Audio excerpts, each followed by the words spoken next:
예, 반갑습니다. 제가 지금 충남 연구원 소속이고 충남 마을만족 지원센터장을 맡고 있습니다.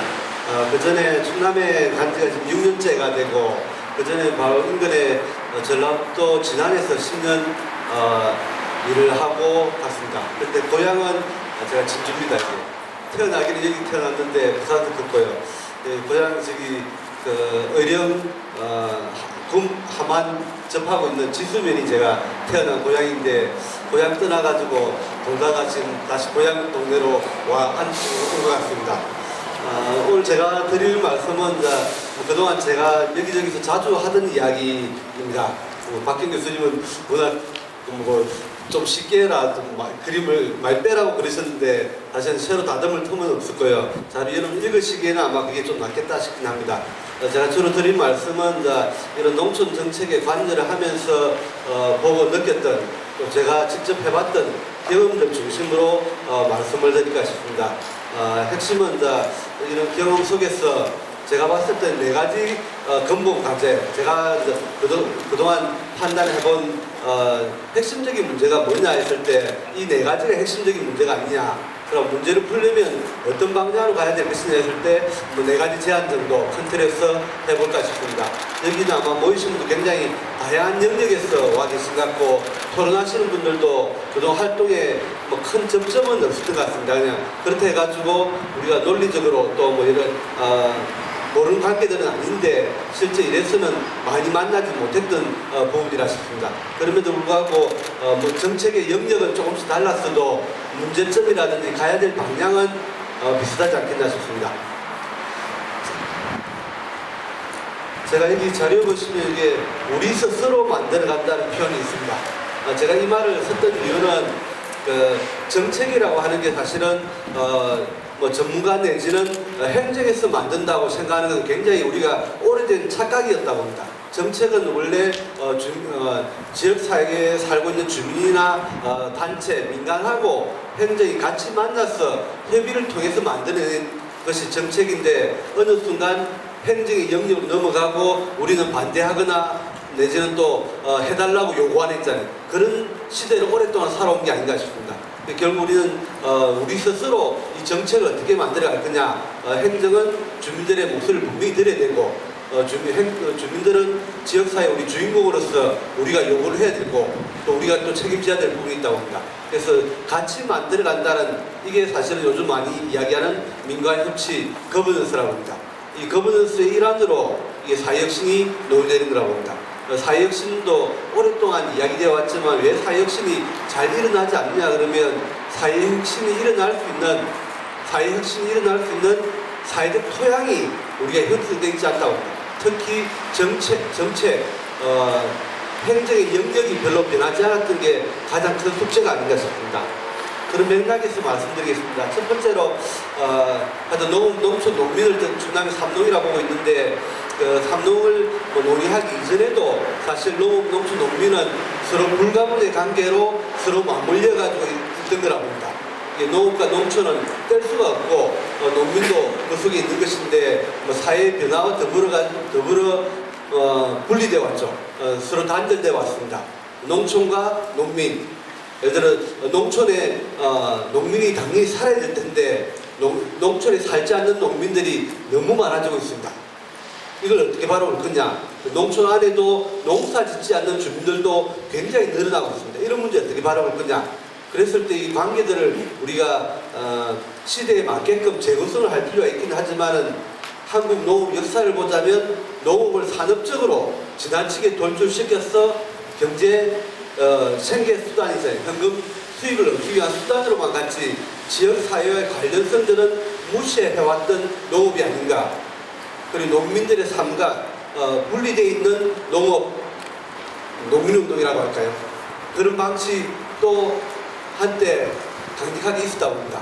거기에 제 오른쪽에 그림을 그린 것처럼 농촌 농민을 둘러싸고 있는 다양한 정책 영역들이 사실 분석을 해보면 다 제각각입니다. 협력 관계가 전혀 없습니다. 이걸 우리가 인정하고 용인하고 가는 겁니다. 예를 들어 농촌 청년 후계자 정책을 도청의 어느 부서에서 보고 있을까? 조사를 해보면 아마 판단이 안 될 정도로 다양한 영역에서 하고 있습니다. 이런 게 사실은 역사적으로 보면 우리가 그걸 무시하고 잘 몰랐고 방치해왔던 영역이라고 합니다. 농촌 농민의 관계들을 이 순환 관계들 어떻게 보고 날 거냐, 그게 큰 숙제입니다. 두 번째로는 지역사회 사회혁신이라고 볼 수도 있고 지역사회 개안을 찾아서 새로운 가치를 지향하는 새로운 운동들이 계속 등장을 해왔습니다. 유기농도 하나의 그런 운동이었고, 기농기촌도 생태 공동체를 지향하는 또 다른 운동의 한 형태였고, 로컬푸드 운동도 학교 급식 운동도 새로운 지향점을 가진 운동이었습니다. 그런 가치 지향의 운동들이 어느 순간 중앙정부 정책에 흡수되면서 관료망을 타고 지자체 내려와서는 행정의 칸막이가 민간의 칸막이를 다시 반복 확대 재생산하는 그런 면에서 우리 여기 앉아 계신 분들 서로 한 다리만 건너면 다 아는 관계였지만 어느 순간 활동 영역이 단절돼버린, 분단돼버린 상태가 아닌가 싶습니다. 이 말은 뭐냐면 우리가 대안을 모셔가는 다양한 사회적 실천들이 결국은 지역에 내려오면 시간만 조금만 흐르고 나면 정책의 칸막이 안에서 따로 활동하고 있다는, 가까이 있는 단체들하고도 연대 협력이 되지 않는 있잖아요. 이런 문제가 심각하다고 봅니다. 세 번째 이야기는 결국은 여러 가지 우리가 그렇다가 농촌에 투자가 없었냐 하면 그렇진 않죠. 다양한 투자들이 있어 왔습니다. 정책 사업도 많았고, 그럼에도 불구하고 왜 농촌은 이렇게 변하지가 않는지, 결국은 저는 정책의 실패를 인정해야 된다고 봅니다. 현장 실정에 맞지 않는 농촌 정책이 지나치게 많았다고 생각합니다. 이런 역사적인 우리 반성 위에 출발을 해야 되고 출발해야지 문제가 풀리지 않겠나 싶습니다. 그런 맥락에서 네 가지 숙제를 제가 이야기합니다. 근본 과제로 생각하는 게 첫 번째가 뭐 좀 반복되는 이야기입니다만은 정책의 칸막이라고 저는 꼽습니다. 우리가 흔히 말하지만 행정의 순환법칙제가 그대로 온전한 상태에서는 행정의 정책 전문성은 떨어질 수밖에 없습니다. 그런 행정에서 솔직하게 분명히 인정해야 되겠죠. 정책에 어느 정도 전문성을 가질만 하면 떠나시고 3년 이상 근무하는 공무원을 찾기가 힘들잖아요. 그런 분들이 정책을 자주운전한다는 것은 굉장히 위험한 방식이라고 합니다. 저도 임기제 공무원으로 행정에서 8년을 일을 해봤는데 가장 힘들고 안 되는 게 행정의 업무 협조 체계입니다. 정말 어렵고 힘든 게 행정끼리 업무 협조하는 건데 안 되더라고요.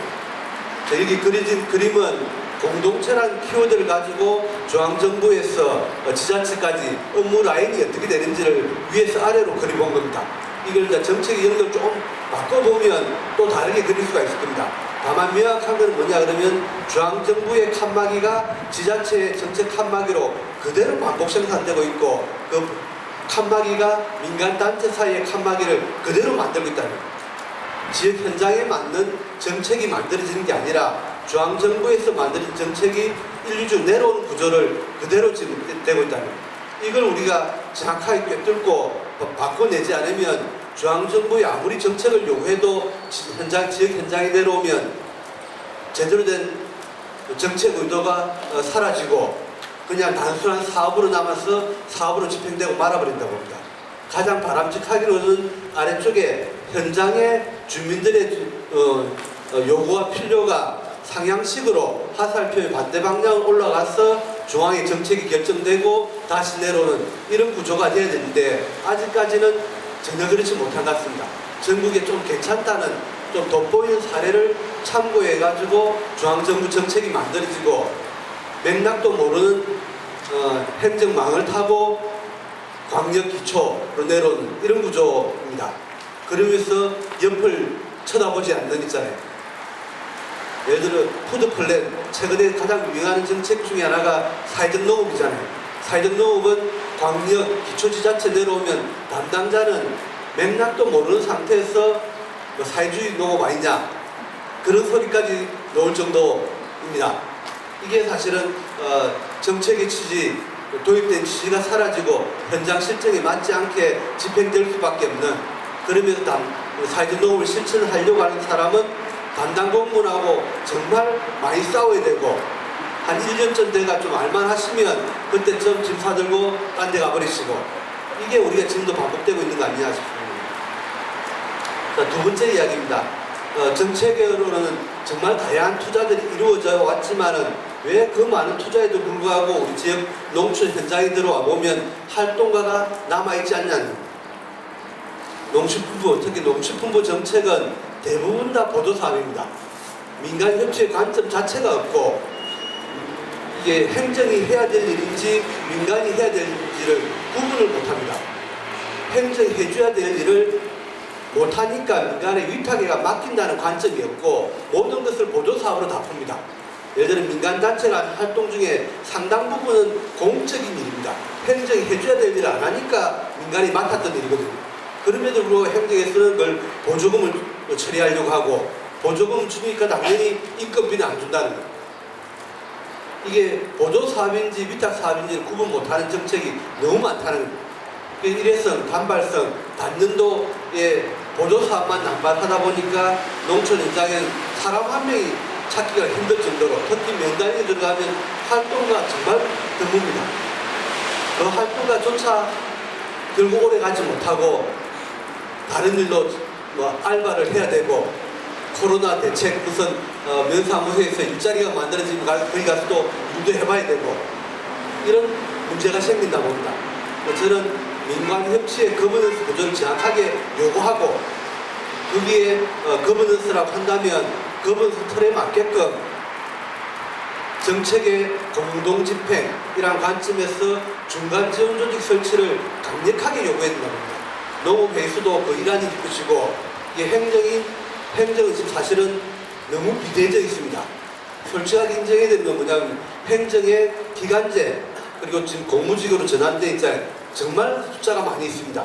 그런 공무원 숫자에 우리가 모르는 숫자들입니다. 의원도 계신 것 같은데, 공무원 숫자에 우리가 정원해는 구분해보면 공무직은 별도로 계산되다 보니까 공무직 숫자가 전체 공무원의 3분의 1 정도가 됩니다. 3분의 1, 4분의 1 정도 수준이 별도 또 있거든요. 결국 뭐냐 그러면 공공행정이 업무량이 많다는 이유로 해가지고 민간의 위탁으로 풀어줘야 될 일들을 행정이 끌어안고 있고, 그 일 양이 많아서 기간제 공무원을 채용해가지고 잠부를 지키고 있는 거예요. 이 악순환이 있다는 거예요. 저는 공무직 숫자가 사실은 그렇게 설치될 문제가 아니고 중간 지원 조직에 설치해서 운영해야 될 일이었다 봅니다. 그 중간 지원 어떻게 설치할 거냐 했을 때는 지역 사회마다 여러 가지 경로가 있을 수 있는데, 민간에서 강력하게 요구하셔가지고 민간이 통제할 수 있는 있잖아요. 행정하고 협치란 관점에서 민간이 통제하는 민간 위탁 방식으로 중간적으로 운영하는 게 바람직한데, 문제는 뭐냐 그러면 법제도 틀 안에서 보자면 중간 지원 조직을 수탁 운영할 수 있는 비영리 법인이 우리 농촌에 거의 전무하다는 거예요. 법인 하나가 없다는 겁니다. 그러다 보니까 행정지경에 중간 지원 조직 내지는 중간 조직 아예 없구나, 내지는 단발성 사업으로 해가지고 작은 센터, 두세 명 인건 주는 센터로 만들어낸다는 겁니다. 이 악순환이 계속 반복되고 있다는 겁니다. 저는 순수로 보자면 중간지원 조직 설치 요구를 강력하게 하는 게 지금 필요한 시점이라고 봅니다. 그래서 농업회수도 저는 그런 맥락에서 필요한 일이라고 보거든요. 세 번째는 민간협치, 읍면 단위의 주민자치회, 그리고 행정위 단위의 마을자치, 이 청의를 적절하게 구분해야 된다고 봅니다. 지금 현재 농촌 현실로 돌아오면 고령화 상황이 워낙 심각하기 때문에 저는 제가 마을 만들기, 마을 공동체 운동을 하고 있습니다만은 농촌 마을의 문제는 정말 오랜 시간이 걸릴 거라고 봅니다. 속된 말로 예수님 공자님 와도 마을 문제는 못 풀 거라고 이야기합니다. 그만큼 쉬운 일이 아니거든요. 왜냐?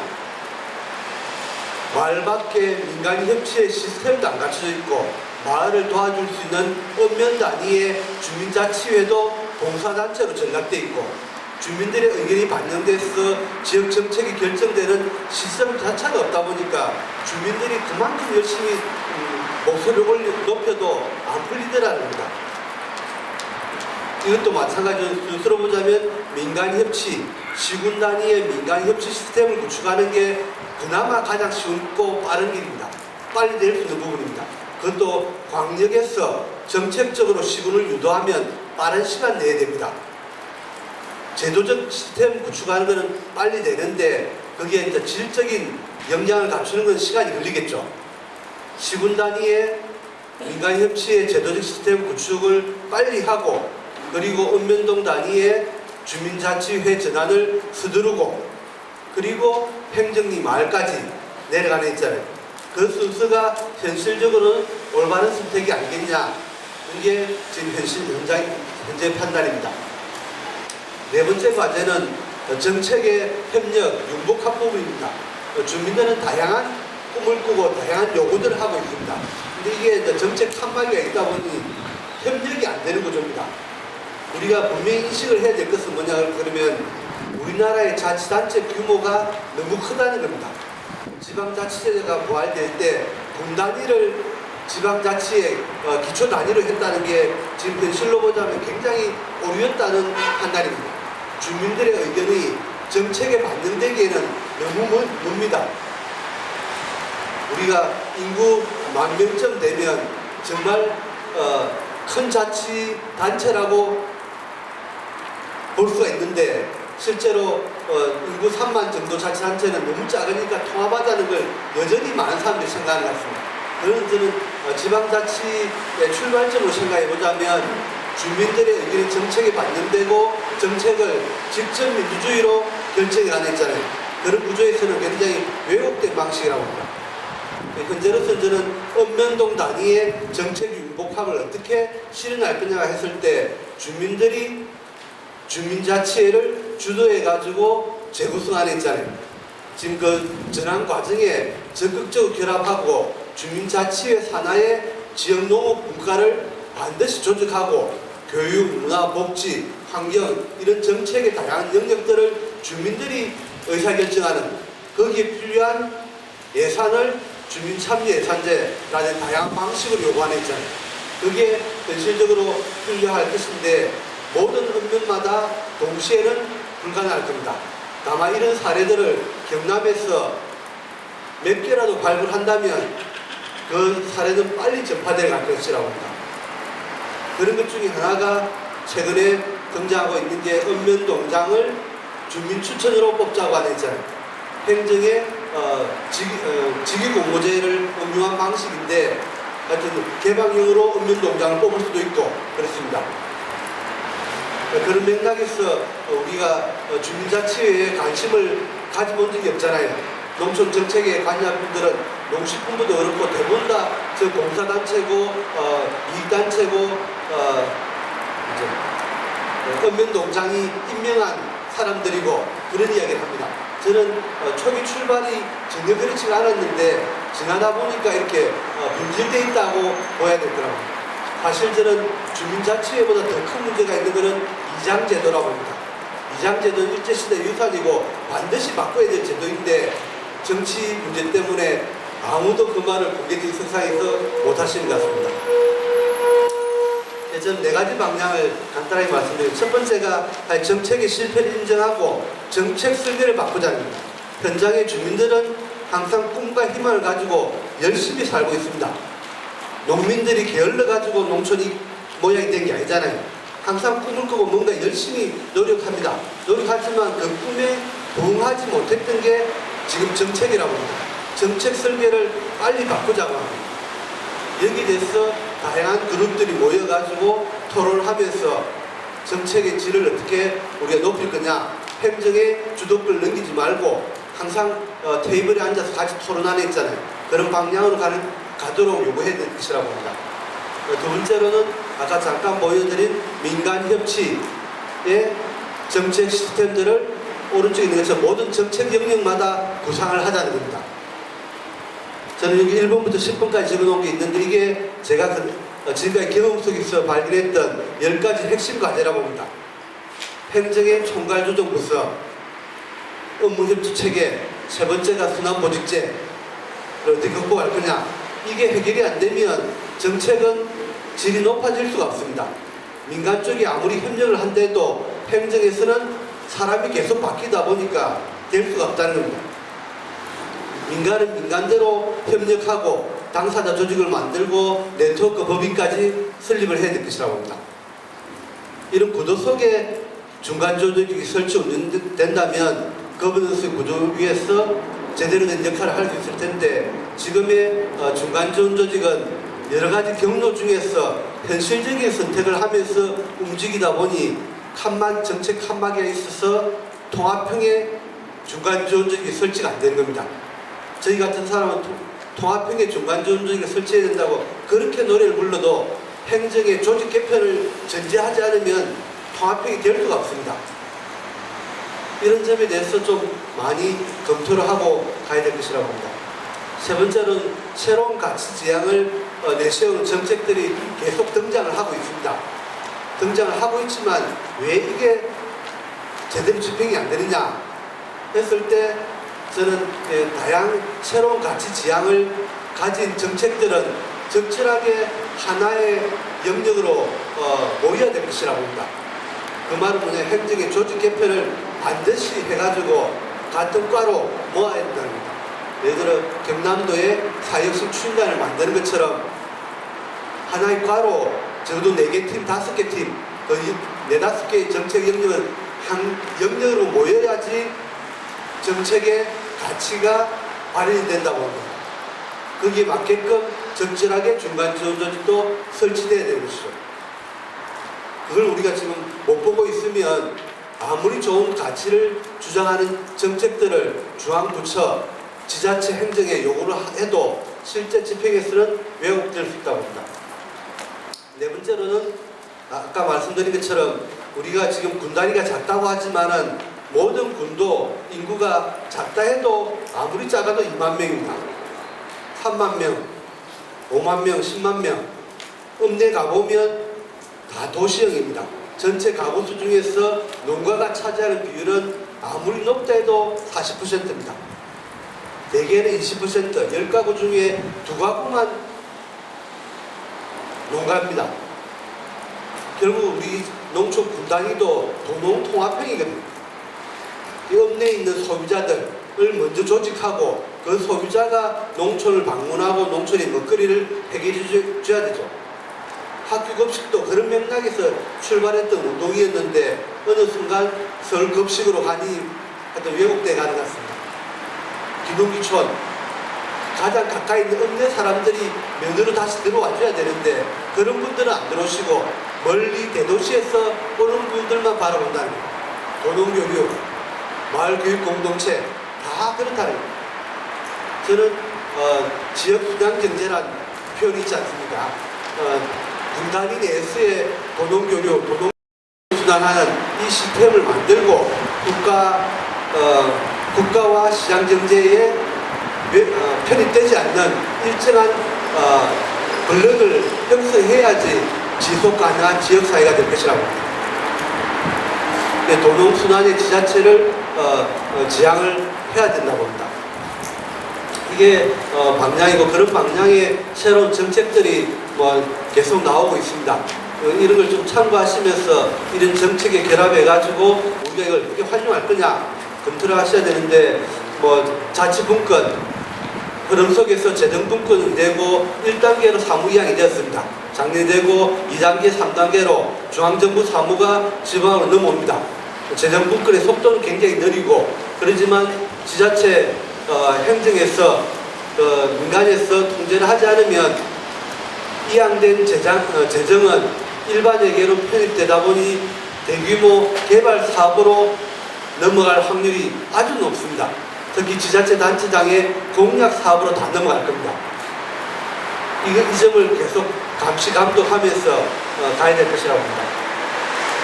시나리오 플러스도 경남도만 해도 지금 10수너 개가 할 것이라고 보는데 이 시나리오 플러스도 민간 협치의 정책 시스템들을 지자체마다 구축하자고 제안된 사업이었습니다.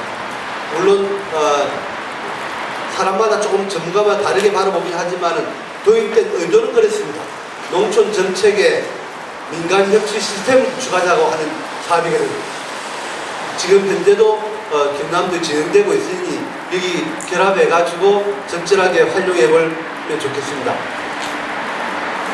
세 번째가 푸드 플랜도 출발점은 정말 좋은 취지였지만 정책은 왜곡된 것 같습니다. 농산물 유통과 같은 데서 유통 업무의 일환으로 바라보다 보니 기존 로컬 푸드 공공급식을 조금 확대한 정도에 그치는 것 같습니다. 도시정책과 농촌정책을 서로 연계시키는 정책의 일환이었는데 지금은 전혀 그렇지 않게 가고 있는 것 같습니다. 저희들 같은 사람은 오랫동안 풀뿌리에서 시작하는 주민자치운동의 관점에서 이런 정책을 바라보고 어떻게 결합해서 주민주도로 이 정책 설계를 바꿔낼 것이냐 노력을 해봤습니다. 주민주도 상향식을 원칙으로 하지만 제도 개선, 정책 개선은 하향식으로 가는 게 맞다고 봅니다. 제도는 중앙부터 바꿔내고 광역 기초로 내려가는 있잖아요. 물론 이 순환고리가 피드백이 계속 이루어져야 되겠지만 정책은 중앙에서는 좋은 정책을 빨리 만들어내고 빨리 신호를 보내주는데 광역과 기초로 내려오면서 왜곡되고 있다는 점을 분명히 우리가 인식하면 좋겠습니다. 충남에서 2015년부터 올해 6년째입니다. 6년째 농촌 마을 정책, 마을 만들기 분야만 가지고 했던 경험입니다. 앞에 계신 박경 교수님하고도 같은 작업을 하면서 이런 노력 속에 충남도는 중간 지원조직 14개 그리고 공동체를 키워드려 과가 지금 6개가 생기고 조만간 2~3개가 더 생길 것 같습니다. 조직 개편을 강력하게 요구했고 임기제 공문도 다수 채용되어 있고 민간의 네트워크 법인도 지금 6개째 만들어져 있고요. 그래서 이렇게 민간협치 정책 시스템을 갖추는데 올해가 6년째인데 충남이 했던 것처럼 경남도 그렇게 갈 수 있다고 봅니다. 지금 그런 준비를 하고 계신다고 들었고 경남도 공동체 지원센터가 올해 설치되었기 때문에 농촌 마을 분야는 그렇게 빨리 갈 수 있을 텐데 다른 정책 영역하고 어떻게 결합해가지고 어떻게 설치할 거냐 이것은 경남도가 정책 주도권을 가지고 조금은 정책 토론을 많이 해줬으면 좋겠다 싶습니다. 제가 빠뜨린 게 있긴 한데 지금 제 또 하나의 주장은 지금 주민자치회로 전환되는 흐름이 강력하게 지금 시행되고 있는데 이번에 국회의원 구성들이 바뀌면서 그동안 국회에서 통과시키지 못했던 다양한 법이 있습니다. 사회적가치기본법, 민간협치기본법, 마을공동체기본법, 사회적경제기본법 다양한 기본법들이 이번에 아마 발의가 다시 되고 통과될 거라고 봅니다. 기대를 하고 있고 그런 가운데 지방 자치법도 개정되고 주민자치회의 법적 권위가 생기고 주민자치회 산하에 상근 사무국이 설치될 겁니다. 그 상근 사무국이 설치될 때 상근 사무국의 활동가들이 의도적으로 조직에 들어가서 정책을 융복합시키는 역할을 해줬으면 좋겠고 오늘 그런 토론들이 이루어지고 그런 방향들이 충남이 아니라 경남도에서도 빨리 이루어지기를 기대하고 제가 오늘 이 자리로 보람을 그렇게 앞으로 기대하면서 지켜보고 필요하면 전북에서 시작했고 충남이 도단에서 움직이고 경남이 한다면 협력하는 구조로 같이 풀어갈 수 있지 않겠냐 기대합니다. 고맙습니다.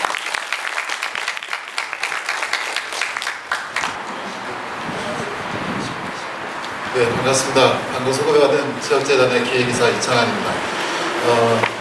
말씀드린 대로 제가 오늘 발표할 내용은 농어촌 사회혁신 분야와 과제인데요. 앞부분에서 사회혁신 일반에 대한 이야기 좀 잠깐 하고 그 다음에 뒷부분에서 농어촌 사회혁신 분야와 과제에 대해서는 좀 사례 중심으로 여러분들께 말씀을 드릴까 합니다.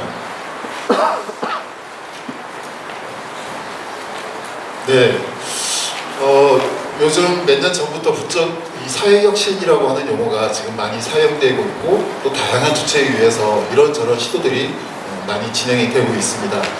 이렇게 혁신을 추진하는 그런 원인이 뭔가라고 봤을 때 우리 사회 구성원들이 좀 더 행복하게 살려고 하는 욕구가 되게 다양한 분야에서 자꾸 발현이 되면서 우리 사회 구성원들이 행복하게 살기 위해서는 우리 사회 경제 위기를 어떤 방법으로 극복할 수 있을 것이냐라고 하는 질문들이 많아졌습니다.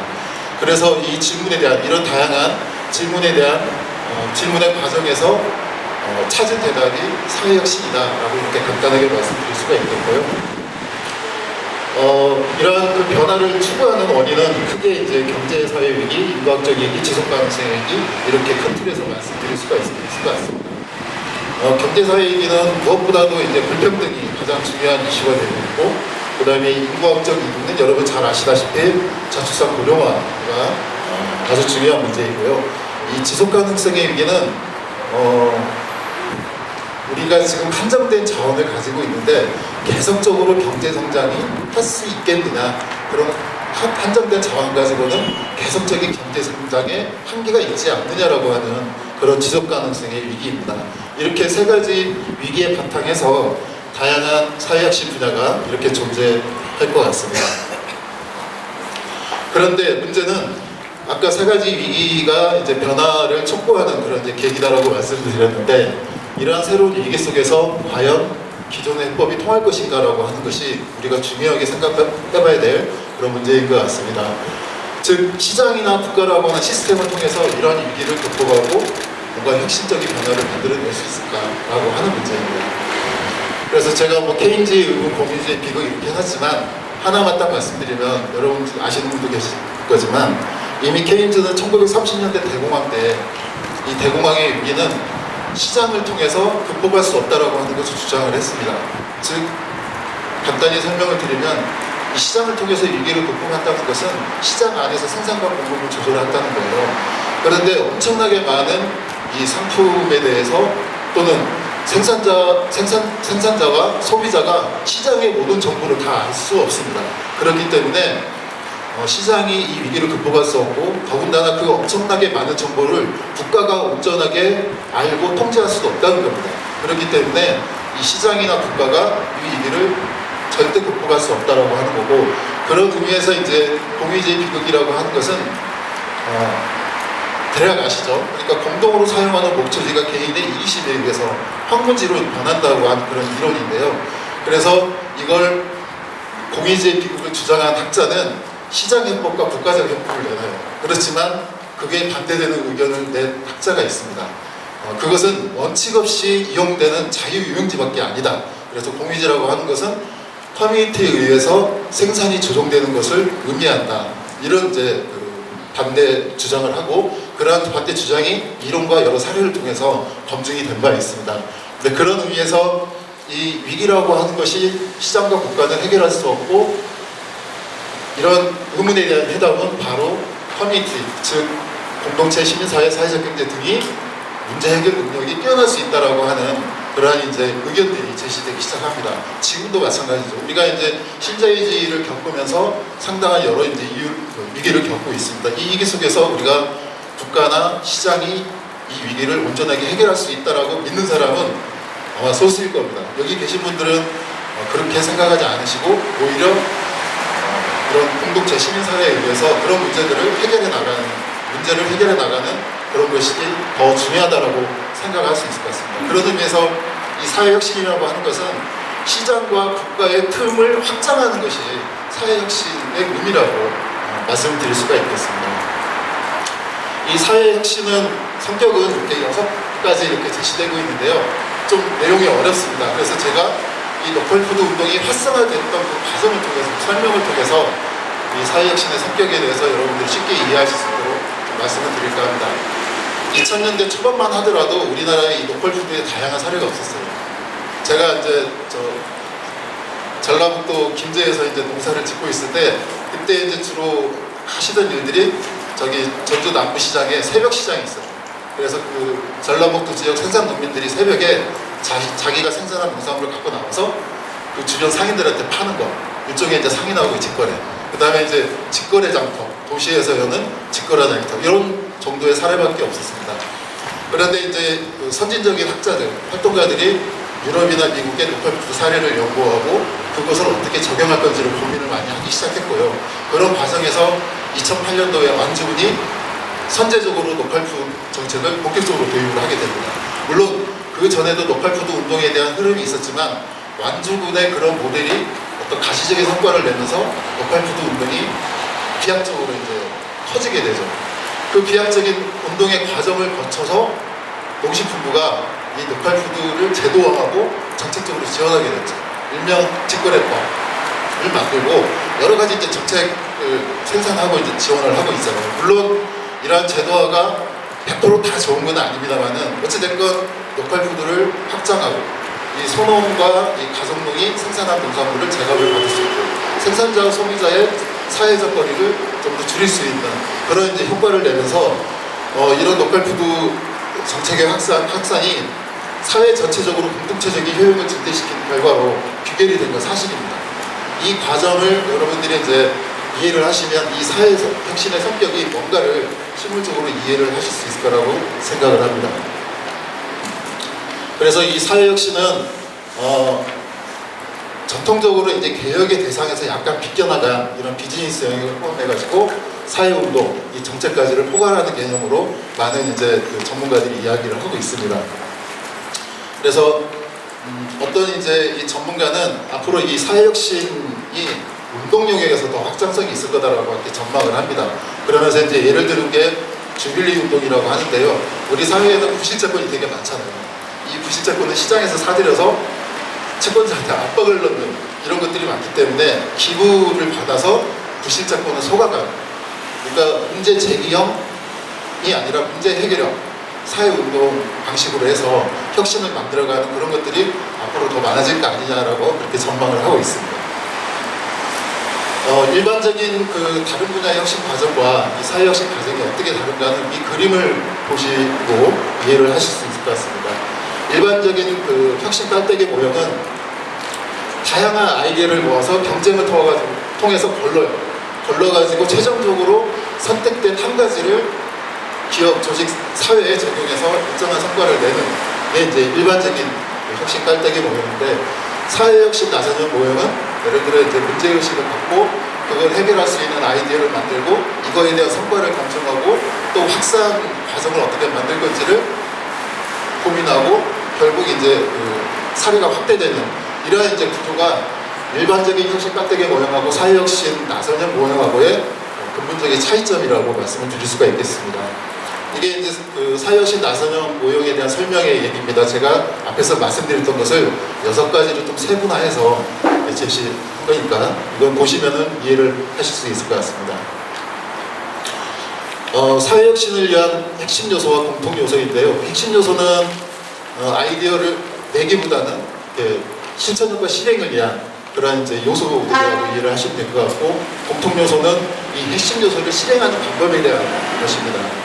그래서 이것도 좀 간략하게 좀 쉽게 설명을 드리면 보통 이제 우리 그 시민사회나 주요 활동가들이 사회혁신에 대한 고민을 하면서 사회혁신은 되게 어렵다고 생각을 하시죠. 물론 쉽지는 않습니다. 어렵습니다. 그리고 이 사회혁신은 뭔가 새로운 걸 창조를 해야 된다고 하는 그런 부담감에 많이 사로잡혀 계신 것 같습니다. 근데 이 사회혁신이라고 하는 것은 새로운 것을 창조해내는 것이 아니라고 하는 것은 아마 아실 겁니다. 기존에 우리 사회에 있었던 요소들을 새롭게 결합하는 과정 속에서 뭔가 새로운 것들을 만들어내는 것이지 결코 창조를 해내는 것이 아니기 때문입니다. 그런 의미에서 이 사회혁신의 특징은 몇 가지로 말씀을 드릴 수가 있겠는데 앞에서 말씀드린 것처럼 기존의 요소들을 결합시키거나 복합시켜낸 결과라고 하는 것. 두 번째는 조직, 부문, 학제간 그러니까 다양한 이해관계자 그룹들이 서로 경계를 넘어서 연결시키는 그런 과정에 의해서 만들어진다는 것. 그 다음에 세 번째는 그동안 분산되어 있었던 개인과 그룹의 어떤 연결을 통해서 새로운 사회 관계망을 만들어내는 것을 통해서 실현이 된다는 이 세 가지가 사회혁신의 특징이라고 말씀드릴 수가 있겠고, 이 사회혁신을 위한 핵심 요소와 공통 요소에 대한 간략하고 이해하기 쉽게 설명드리는 내용이라고 말씀드리고 싶습니다. 그럼 이 사회혁신을 우리 농어촌 문제를 해결하는데 어떻게 적용할 거냐 하는 것입니다. 여러분들도 잘 아시겠지만 그동안 우리 농정은 생산주의 농정이었습니다. 그래서 이 생산성을 향상을 시키면 그로 인해서 농가의 소득이 높아지고 결국은 농촌이 잘 살게 될 것이다, 발전이 이루어질 것이다 라는 관점에서 그동안 농정이 추진되어 왔습니다만은 결과가 어땠나요? 이러한 복합적인 위기를 초래했죠. 그래서 그동안 농업계와 시민사회단체에서 이러한 생산주의 농정은 더 많은 위기를 초래할 수밖에 없으니 농정의 변화를 만들어내야 된다고 하는 그런 주장과 여러 활동들을 해왔습니다. 그래서 그 이후에 이 농정의 변화가 부분적으로 이렇게 변화가 됐고 지금도 이제 그 변화를 추진하는 중에 있습니다. 문재인 정부 들어서서 농정틀 전환을 하겠다고 대통령께서 약속을 했어요. 그래서 지금 이 농특위와 그 다음에 이제 중앙정부가 이 농정 전환을 어떤 내용으로 할 거냐라고 지금 구상을 하고 있고 지금 이제 일부 확정된 정책들이 시행이 되고도 있습니다. 그래서 새로운 농정, 그러니까 지속가능한 농정이라고 표현을 합니다. 이 전환은 지속가능성, 포용성, 혁신성, 자치분권 이 네 가지 가치를 가지고 다양한 그 내용으로 지금 구상을 하고 있고 추진 중에 있다라고 말씀을 드리고요. 이러한 이제 정책 환경이 이제 변화됨에 따라서 지역의 대응도 많이 달라지죠. 그동안 부분적인 어떤 정책 변화가 있었고 그 정책 변화에 대응하기 위해서 지역의 행정과 민간이 그거에 대응하기 위한 여러 가지 이제 그 정책과 활동들을, 시책과 활동들을 추진하고 있습니다. 그 중에 하나가 이제 거버넌스를 구축하고 운영하는 것입니다.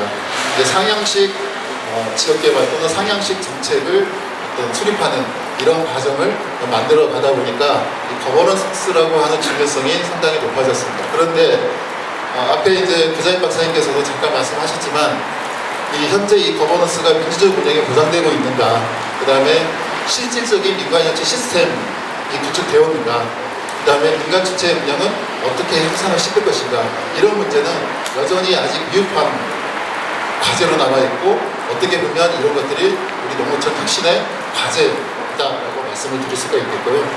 그 다음에 이제 주민역량 강화 프로그램입니다. 상향식 농촌개발 정책으로 변화하면서 당연히 상향식이 되려면 주민들의 역량을 향상시켜야 되겠죠. 그래서 지역 역량을 전체적으로 강화하는 그런 게 필요한데 문제는 실제 여러 가지 이제 교육 사업을 많이 하잖아요. 주민 역량 강화라고 하는 이름으로. 근데 실제 변화된 정책 내용이나 추진 방식을 제대로 수용할 수 있는 지역 내부의 역량이 향상되었는가, 이 부분에 대해서는 우리가 정확히 점검이 필요할 거라고 봅니다. 실제로는 그렇지 않다라고 이제 평가하시는 분도 많아요.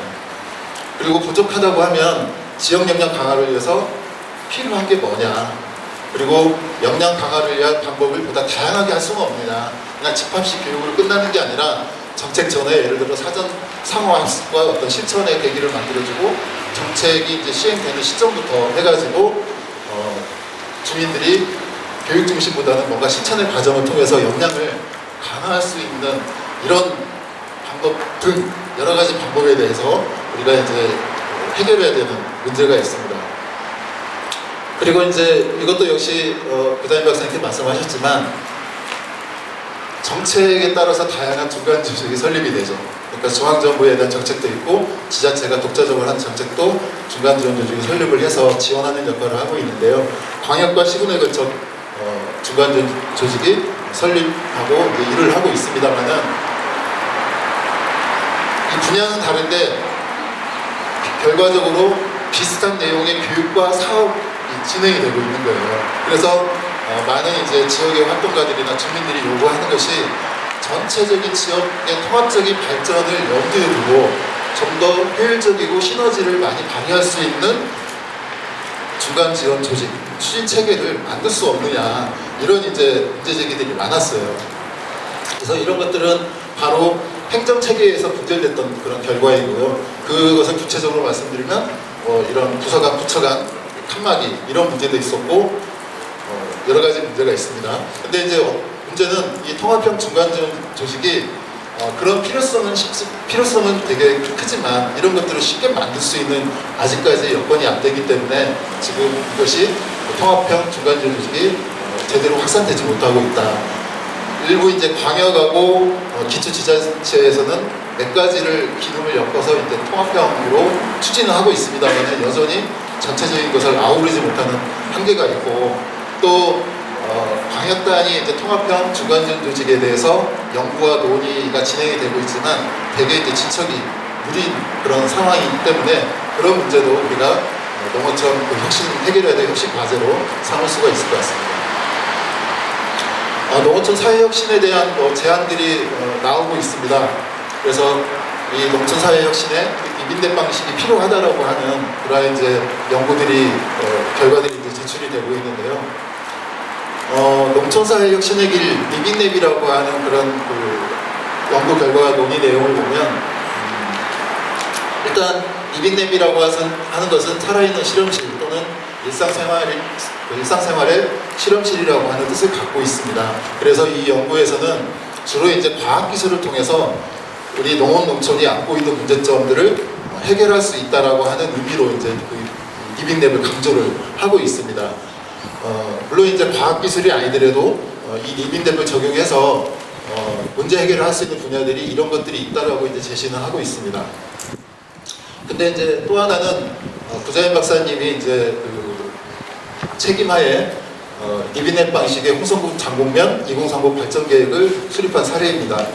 이것은 말씀드린 것처럼 앞에서는 과학기술을 강조했다면 이것은 주민들의 일상생활의 과정에서 다양한 방식을 통해서 주민들의 의견을 모으고 그 의견을 통해서 2030 계획, 그러니까 혁신에 대한 비전을 수립한 이런 사례입니다. 그래서 이제 질적 연구 방법론을 활용을 해서 이런 발전 계획을 수립했다라고 하는 그런 차이점이 있습니다.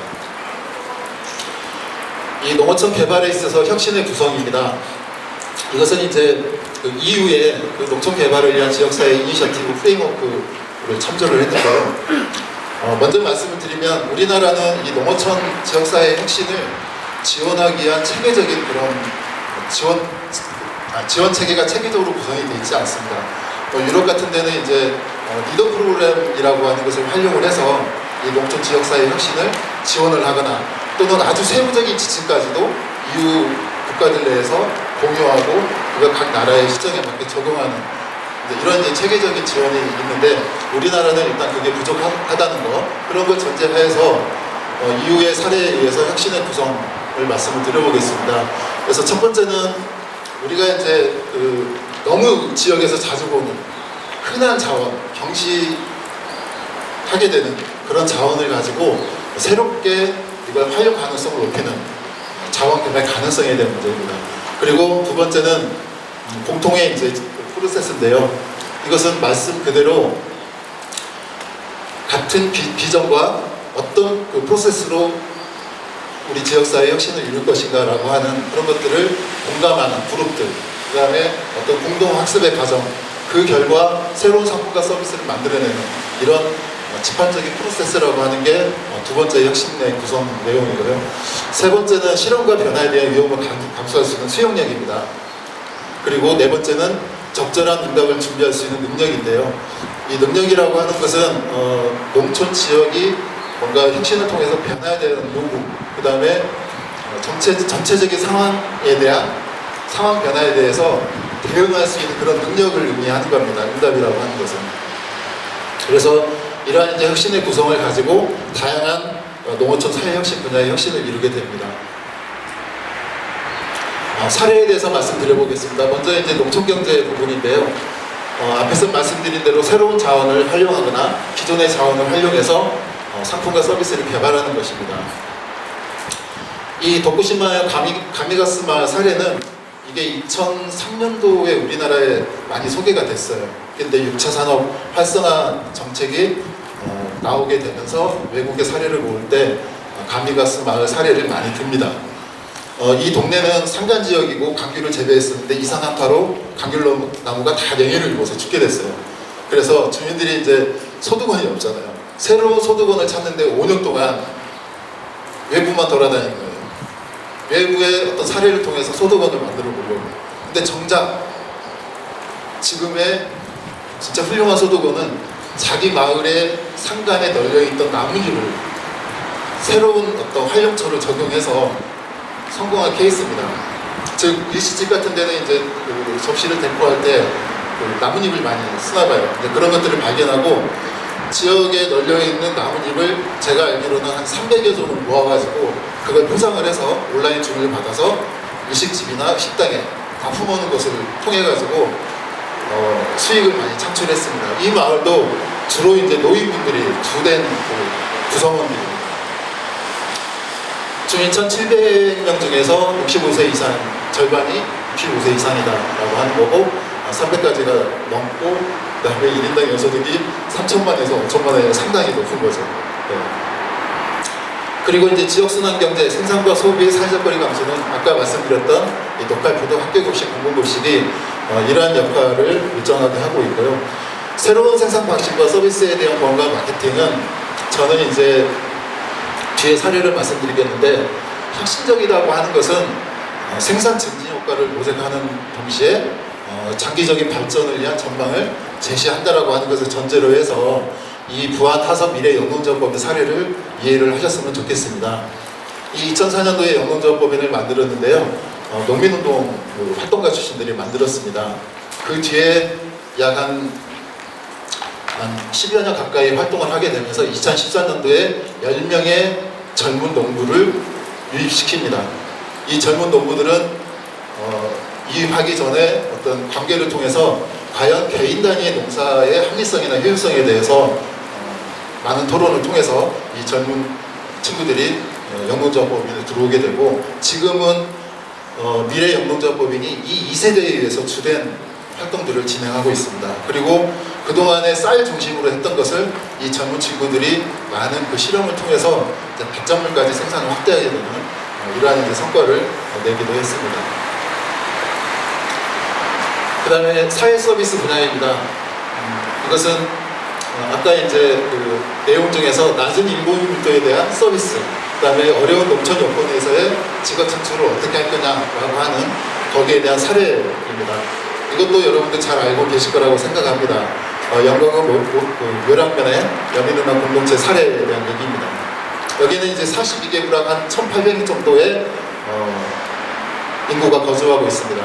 인구의 80%에서 90%가 어르신들입니다. 여기에는 이제 그 전남 지역의 학생운동 출신들이 귀촌을 해서 이 어르신들의 복지를 위해서 송편 공장을 만들어서 운영을 하고 있고, 그 다음에 동납전방이라고 하는 사회적 협동조합을 만들어서 트럭을 개조해서 이동식 장터를 운영을 통해서 이 어르신들이 필요한 생필품을 쉽게 구매할 수 있도록 하는 서비스까지 하고 있습니다. 그 다음에 문화입니다. 이 문화는 이 농촌 주민들 간의 어떤 동기성을 확보하는 것 뿐만이 아니라 이 문화가 활성화됨에 따라서 외부 관광객을 유입할 수 있는 아주 중요한 요소로도 작동을 하고 있습니다. 그 예가 이제 강원도 동네방네 협동조합입니다. 여기는 이제 춘천에 있는 건데요. 춘천에 이제 구 시외버스 터미널이 2002년도에 이제 이전하게 되면서 그 춘천 시외버스 터미널 주변에 많던 여인숙과 여관, 그 다음에 주변의 상권들이 이제 침체를 겪게 됩니다. 그래서 춘천 출신인 이 청년들이 동네방네 협동조합을 구성을 해서 춘천 여행 프로그램, 그 다음에 게스트하우스로 만들어서 이 게스트하우스와 춘천 여행 프로그램, 그 다음에 문화 프로그램을 잘 연결시켜서 지금은 이 동네방네에 있는 협동조합이 있는 인근 그 동네에 상권이 많이 활성화되고 있는 그런 사례입니다. 그 다음에 정책입니다. 당연히 이 농어촌의 성공적인 정책을 위해서는 이 거버넌스의 혁신이 필요하죠. 그래서 이 정책 결정 과정에서 주민들의 참여가 확대되고 또 결정 과정에서도 참여를 해야 되는 이러한 이제 혁신의 과제가 있습니다. 이 결정 과정 참여는 예를 들어 이런 다양한 방식을 통해서 주민들의 참여와 어떤 그 정책 결정 과정까지의 어떤 그 과정을 충분히 보장할 수 있는 이런 그 방법들이 있을 거라고 봅니다. 그래서 이 정책의 사례로는 그 서울시의 이제 범죄 예방 디자인 사례를 들고 있습니다. 서울시가 이제 2012년에 범죄 예방 사업을 하기로 결정을 하고 2013년부터 이제 시범 사업을 실시를 했습니다. 그래서 서울에는 아직도 구도심에 좁고 긴 골목이 많습니다. 그래서 이 좁고 긴 건물에 범죄를 예방하기 위해서 이 좁은 골목길을 이제 산책 코스로 이제 재디자인 한다거나 운동기구를 많이 놔서 주민들이 나와서 산책도 하고 운동도 할 수 있게 한다거나 하는 걸 통해서 이 공공의 눈을 통해서 범죄를 예방하는 효과를 만들어내는 거고요.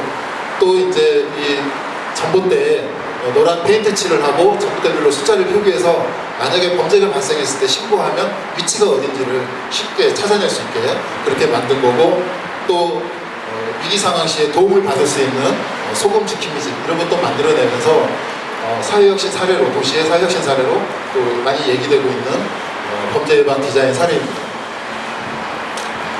그리고 이제 거버넌스 혁신인데요. 거버넌스 혁신은 크게 이제 두 가지로 말씀을 드릴 수가 있을 것 같습니다.